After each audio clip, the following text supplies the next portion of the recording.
துலா லக்னக்காரங்களுக்கு பார்த்தீங்கன்னா, வனபத்திரகாளின்னு சொல்லுவாங்க. அந்த வழிபாடுங்கிறது இவங்களுக்கு நல்லாயிருக்கும். வீரபத்ரர் வழிபாடு அப்படிங்கிறது நல்லாயிருக்கும். எனக்கு குலதெய்வமே தெரியாது நீங்க சொல்ற மாரி. ஆ ம முன்னோர்கள் யாரையும் கும்பிடல. இன்னைக்கு நானா ஒரு சுவாமிய கும்பிடுறேன்.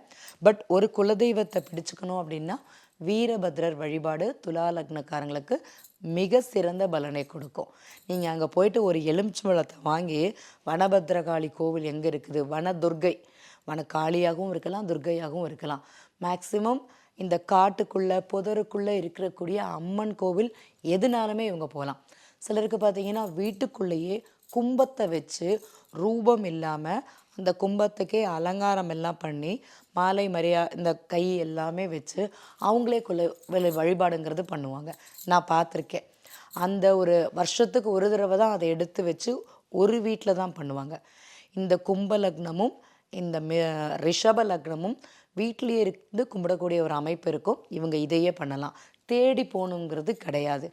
நீங்க கேட்டு பார்த்தீங்கன்னா தெரியும். துலா லக்னம் போகும்போது, இந்த கும்பம் வைத்து வணங்கக்கூடிய ஒரு தன்மை இருக்கும். சூப்பரா இருக்கும்னு சொல்லலாம்.